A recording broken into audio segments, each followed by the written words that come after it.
Aloha! This is Shannon reporting, and welcome to Big Wave Small Talk. It's a podcast about big waves and how to survive them. This episode is supported by Red Bull Surfing.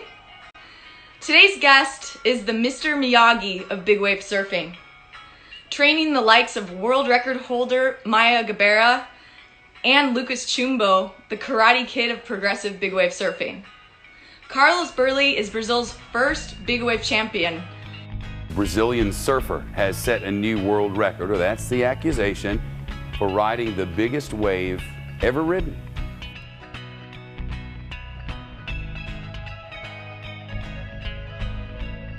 Hey, Shannon, how are you? Tudo bem, obrigada. Como está? Tudo bem. Happy Easter, Feliz Páscoa. Feliz Pascua. Yeah, thanks for joining me on this celebration day. Thanks for having me. We're probably celebrating a little different than normal. Yes, we are. How you're spending your quarantine? Well, I'm in Hawaii with my family, and as you guys know already, Hawaii, it's been kind of lighter on the lockdown. We have to stay away from a lot of people, not gather too much. You know, a lot of things are closed, but we still can go to the beach, we still can go surfing, we still can use our bikes, we still can train. So I guess I'm in a good place with my family now. I have nothing to complain. Have you talked to your friends and family in Brazil about the quarantine there and the differences? Yes. As you know, Brazil right now, it's closed for surfing. So if you go surfing there and you are in a big city like São Paulo, I must say the state of São Paulo, you know, if you go to 𝗪𝗯𝗪 or Marizias or places where the cops can cut you and, you know, they are taking people away from the beach, you're not allowed to go surf on those places. Some people are sneaking here and there because I see some footage everywhere, you know, people are still going surf, especially because we had two major swells in Brazil, really big swells. Yeah, I saw some videos of Saquarema and like other places along the coast, just absolutely perfect, and some really big waves actually. One of a bigger swell than expected. For sure. Yeah, we didn't see waves like that size for a long time. It's been a really good falls for us. Well, so you're someone I wanted to bring on the show because I really appreciate your attentiveness to meditation and yoga. In the training, even of Lucas Chumbo, I've noticed you implement a lot of those practices. Mm-hmm. Well, I try to bring all my experience to Lucas so he can try. You know, it's not that easy for him because he's very young. He has a lot of energy. It's kind of hard for him to stop and going through a meditation session or a yoga session. He's more spending energy than anything else, you know, he's more active than anything else. But I have the feeling that I need to present to him these techniques. He has to try, brings to his life, and whatever he thinks works for himself, he will keep training on that, you know. And that happened to me in my life too. You know, sometimes you experience something new in your life and you try for a while and then don't keep doing for a moment, and then in another moment in your life you start to do it again. So it's very important for us to understand that anything regarding being present, knowing how you're breathing, knowing how you calm your mind, trying to be focused all the time, it's important. Doesn't matter if it's meditation, yoga, or praying, or 𝗫𝗃𝗃𝗀, whatever you're doing in your life. I think it's very important for an athlete to be aware of that power in mind when you have that conscience to be focused in the present. Definitely. So paying attention not only the physical training, but the mental training. Yeah, and that's very important, especially because when you're out there surfing big waves, Shannon, you need to be present all the time. You're taking a lot of risk and you have to take decisions too, life and death decisions, or maybe a situation that brings a lot of risk, and you might get injured, or you or a friend or someone in your team, and you are under those pressure. And if you don't have your mind in place, if you're not present, you're not going to take the right decision. And I know that by the fact, because I was surfing big wave for most of my life, and I'm still doing, not as I used to do. And I know how important it is to be present and to be calm. When you have moments like we are having right now in your life, you know, people are kind of going crazy right now because we are not used to this situation. You know, people are losing jobs, and you know, the economy is not doing so good, and we have to deal with a new environment because we have to stay at home mostly, and we are all under pressure now. So doesn't matter how hard you train physically, if you don't have a good mind, at the end, it's not going to work well for you. And so the mental side of an individual, it's the most important part, for sure. That's where you're looking for, you know, emotional balance and having clear thoughts, be able to think, even when you are under a 50, 100-foot wave, you still have to think, what are you going to do? You know, like, and I like those pressure, to be honest with you. I like when life brings to you moments like we are having now, because it makes me think more than usual. And well, I have to cope with my emotions. How do you deal with fear? I've heard you say that you can use fear as a tool. Yes, we all can do that. We all have to be grateful to fear in our lives. I have my son going around here. Sorry. Anyways, if you don't fear, you don't risk management in your life. You know, let's say, I'm going to give you a simple example to you. If you don't fear yourself when you cross a road, if you don't watch both sides to see if there is a car coming, you might get hit by a car and you might get injured or die. So you have to have fear. And by having those feelings, you have a plan. That's how you manage risk in your life. Let's say that we're gonna go surf, and I take you for a tow session in the biggest waves ever in your life. I have to manage your fear. I have to manage my fear of having you under my wing. I don't want to miss you. I'm gonna have to make a special plan to have you out there with me. So the most important part about having the fear and coping with it is, when you are scared, you know that your adrenaline goes up. You know that your heart beats stronger, your mouth gets dry, but also your reflex is sharper. So you have good sides of it, and you have the downside of it. The good side of it, you have more strength, you're more alert, you have more reflex. But the downside is, oh, you are stressed. You know, your heart is beating up. You have a lot of adrenaline on your veins. So you have to control that fear. And you have few techniques to do that. And one that is very important is breathing. You know, by breathing through your nose, slow, calm, abdominal breathing, and also being present, bringing your mind to the present. Instead of getting loose on your thoughts, keep control on your thoughts. Keep focus on your breathing. We love to do this, you know. You have a mission. Remember your training, follow the protocol, deliver your mission, and then later you can celebrate. I love that, you know, because I've been doing a lot of trainings with all my partners during my whole life. Maya, 𝗪𝗃𝗏, and Lucas, and Kai, you know, and a lot of guys from the big wave scene. And we've been through a lot of exercise where we have to be calm Otherwise, we're going to end up taking wrong decisions. And I know how important it is for us to be present.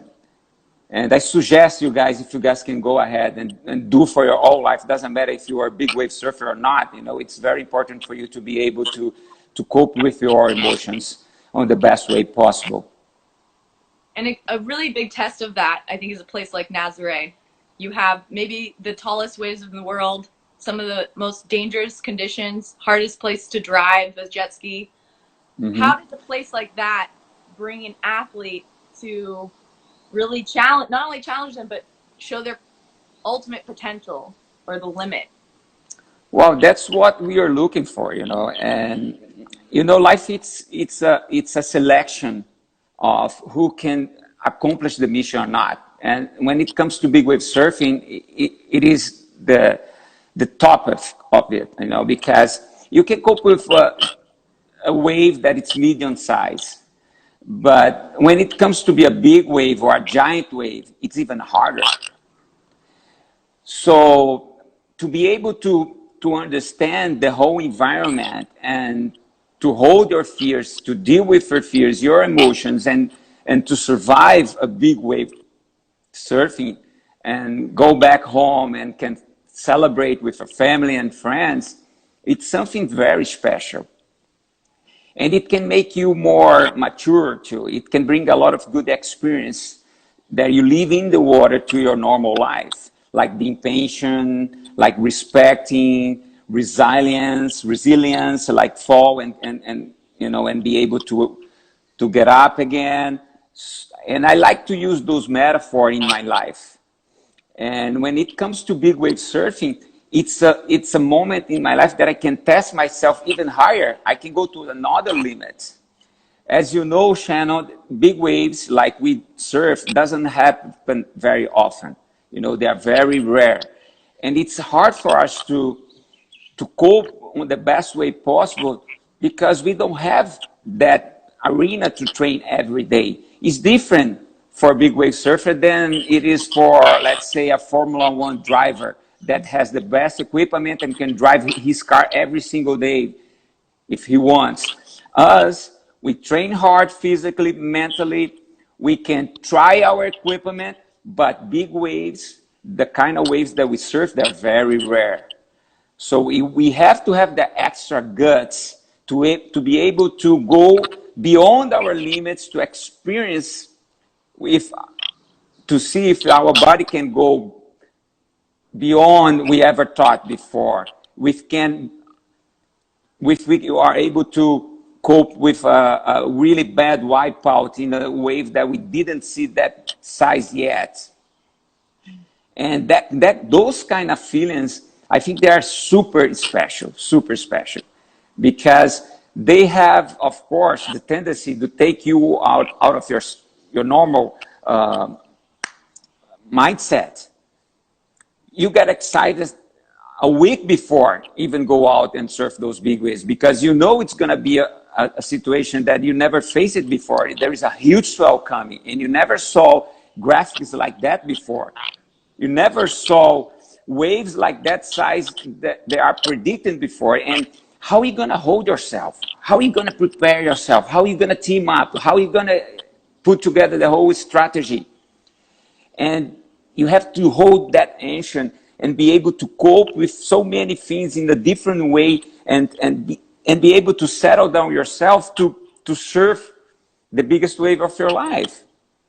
And you know that it's not easy at all because it's a matter to be in the right place at the right time and also deserve. Because surfing, it's a magical sport. Sometimes you plan everything just to get the best wave of the day and doesn't happen. But when you are present and you are feeling the situation and when you have the harmony, the best waves comes to you.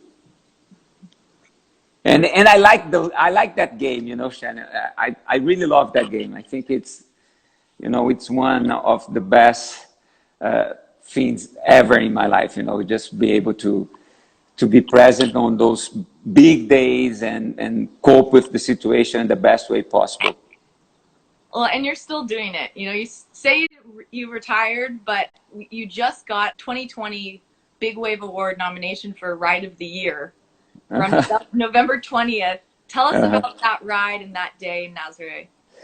I remember that day I was with Lucas, and I got a couple waves for him, and then I said, Lucas, I want on one wave because it's so beautiful. I saw those big rides coming towards me, and I said, hey, Lucas, I want one small wave. And he didn't listen to me. You know how Lucas it is.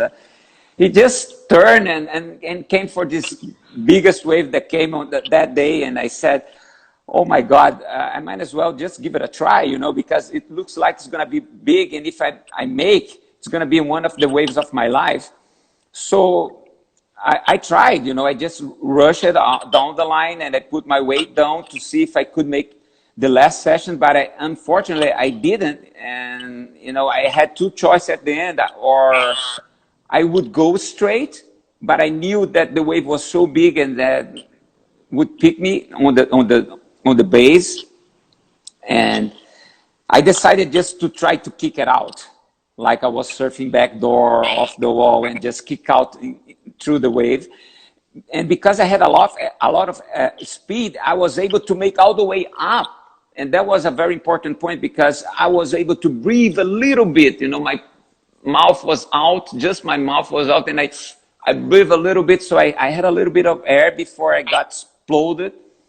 But the explosion was so strong, and I couldn't hold, even though that I tried to focus myself and being just like a turtle.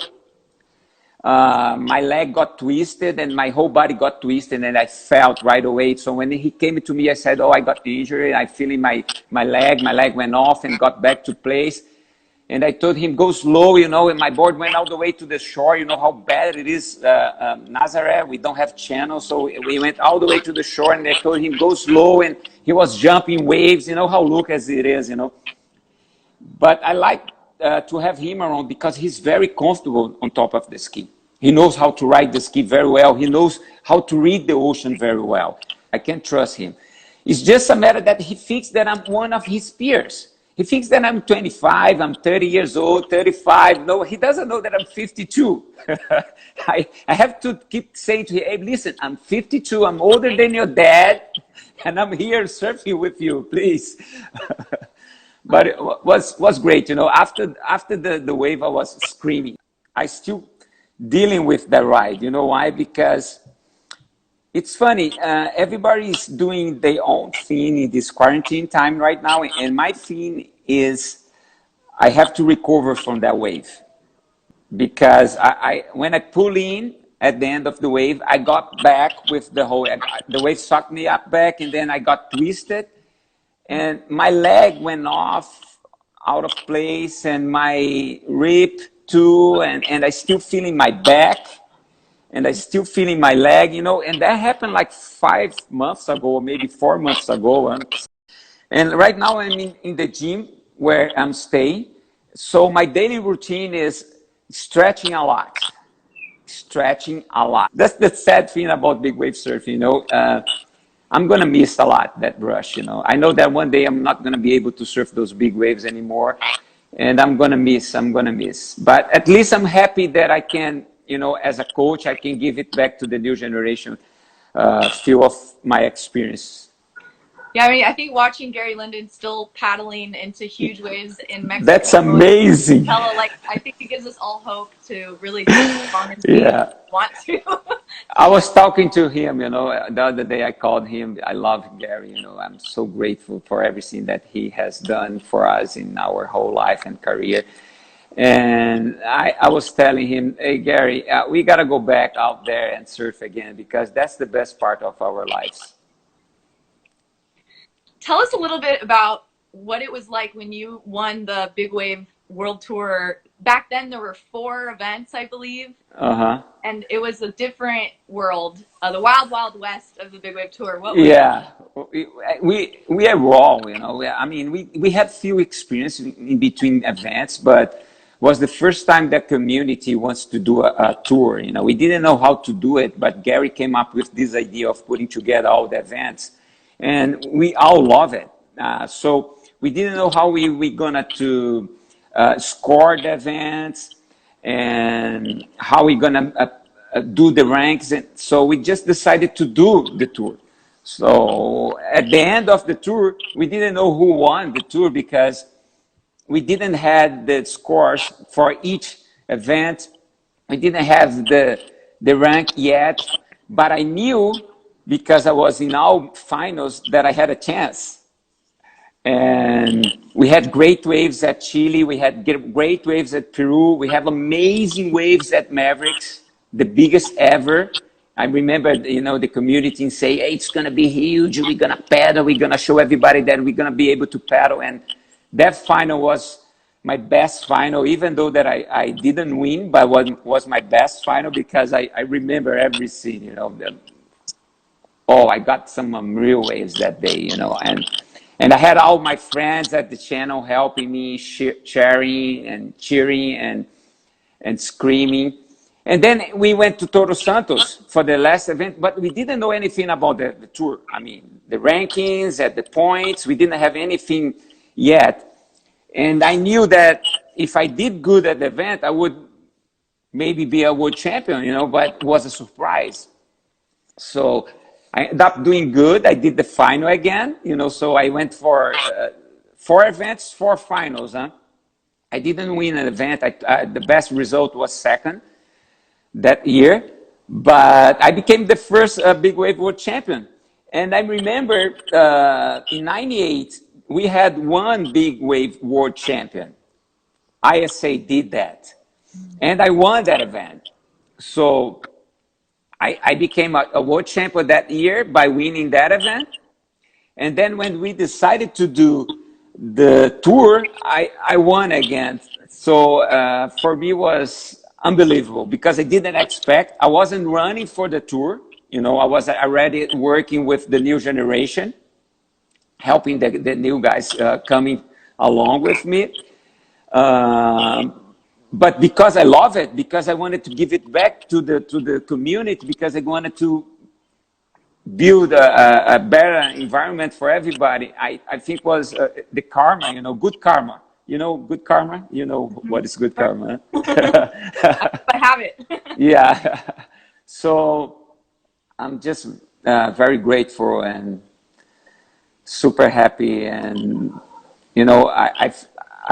I remember everything about that year. And I remember 𝗕𝗃𝗃𝗃 surfing really good. I remember Shane Dorian, all those guys, James Sterling, Peter Mel, and we were on fire. I miss that. I hope we can get back to those days, with more big wave events for this new generation because they are doing great. Huh? Don't you think, Shannon? They're surfing amazing, huh? It's insane. I have so much respect for the progressive level of what Lucas is doing now in the water when it comes to making maneuvers on big waves, doing airs. Like Kai, Lenny, and Lucas Chumbo are 2 of the people that I think are pushing the sport the most, and you happen to be their coach. What was it like to watch them in Nazaré for this event, the Nazaré Toe Challenge, and how does that bring you to today's level of what is possible? What was it like to watch that? Oh my God! I think I was super happy just to see them having a blast because I know them very well, and Kai, he's very happy all around. He's a hard worker, he's a hard trainer, he's very professional, but he's super stoked about his life. So he's very grateful about any opportunity, and he can do anything when it comes to water sport. He can do anything, he can kite well, he can windsurf well, he can foil well, he can anything, and when it comes to big wave surfing, it's not different at all. He's one of the best. And Lucas, also, he loves to surf. And some people, they are just, okay, we're just going to paddle, or we're just going to do this, we're just going to, man, those guys, they are more like me. We're going to go out. If we have to use a boom board or a stand-up paddle or tow board or like a big gun, doesn't matter. We're going to go out and we're going to rip. We're going to have fun. So having them together, working together, and with this energy, and being able to perform us at that level, for me was a dreaming come true. Dreaming, was a dream come true because for me, it's a perfect team right now. It's the best team out there. As a toe surfer, and knowing that you need a good partner, someone that you can trust, having Kai and Lucas, two guys that know how to drive, rescue, and surf well. It's the best team. It's the dream team for sure. That's awesome. Yeah, it was incredible to watch, and just to see not only those two athletes there, but how big the waves were. Like Justine Dupont, also just an incredible demonstration of the women. And I was thinking a lot about the questions I was going to ask you today. I did want to bring up the moment with Maya Gabeira just briefly. I think that moment stands for me. It's a realization of what can happen out there, especially watching a woman nearly drown or actually need CPR and rescue. You mentioned that the big wave risk assessment helped you to train in order to deal with a situation like that.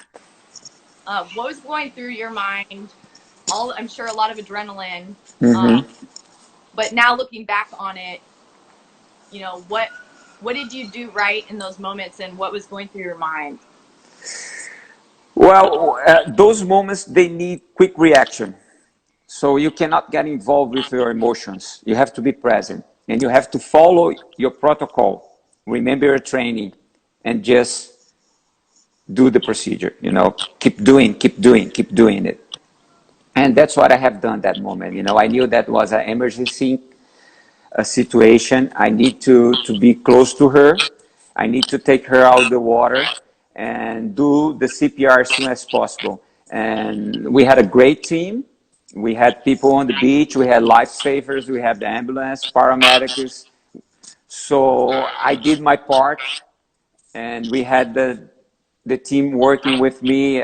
And I guess the other part Maya did, because she trained so hard her whole life.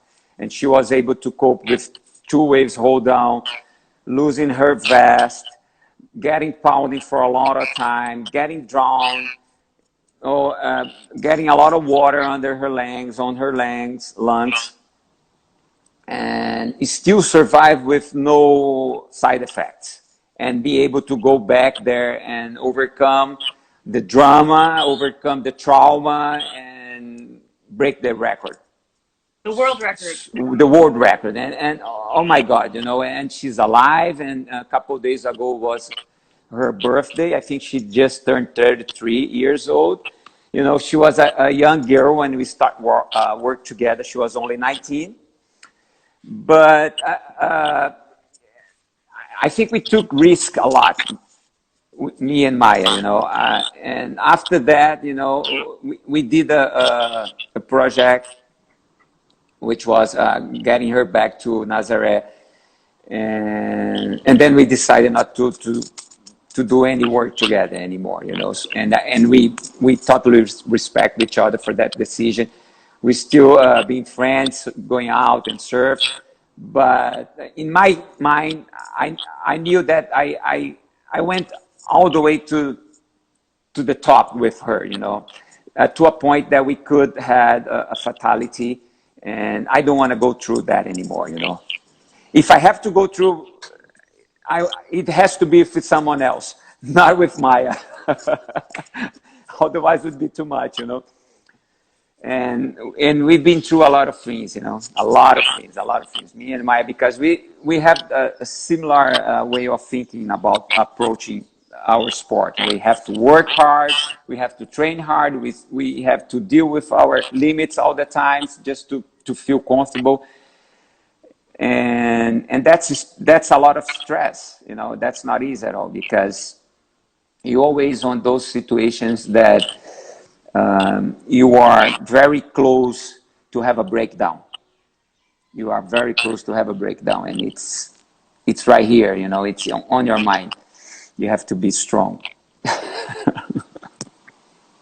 Well, thank you so much for all of this talk story. I think it's been great to have you. I appreciate all that you're doing to train the sport and to progress the level for all of us, especially the people, the proteges that you take under your wing. And yeah, do you have any other recommendations for people, maybe the people that are at home and can't surf? You have your gym there. Are there anything you'd recommend that they do at home to stay fit physically and mentally? Well, Shannon, we have to deal with ourselves right now. And that's the most important thing, because we are used to go out and have a lot of distractions. Right now, we are kind of having to deal with us, you know, with ourselves. And people are going through a lot of uncertainty. We don't know what's going to come next after everything gets back to normal, because it's not going to go normal. It's going to be a different world. And we are limited on space too. So we have to sit more. We have to do more limited movements. So what I'm doing and what I suggest, it's communicate with yourself. Ask yourself, how are you feeling? Pains in your body, they are trying to tell you something. Emotions, they are trying to tell you something too, you know. So listen to your emotion, listen to your body. And what I'm doing, I'm gonna do real quick over here. I got this gym, and luckily I have enough space here, but you can look for a wall in your house. And if you put your leg up, let's see, you know, I didn't do this holding the camera before, but here I have my leg up. Can you guys see my leg up? Yeah. You know, so right now I can, let me take my cap off so I can open my leg like this. Oh my God. See? I use the gravity to open my legs. One side and the other side. And I'm very close to the wall over here. And this, it's a great stretch because it relieves the weight on your back and works on your hamstring and your low back too. And it's really good to put your spine straight. And as you reach the best and most comfortable, but still stretchy, you gotta breathe well through your nose. Don't stay like Carlos right now, speaking and breathing to your mouth. Just breathe to your nose, be calm, put all your air down. You wanna breathe through your nose and bring your air down and pushing all your vertebrae to the right place, your ribs to the right place, putting them down and making it with a lot of rhythm. And that's what I suggest to you guys, you know, do a lot of stretch and take this time to know yourself better. So whenever you go back to normal life, you're going to feel strong. Great advice. Perfeito. Muito obrigada, Carlos. Feliz Páscoa para vocês e para sua família. Much aloha to you guys during the whole quarantine. Aloha. Obrigado você, Shannon. Um beijo pro pessoal do Brasil. Thank you guys very much.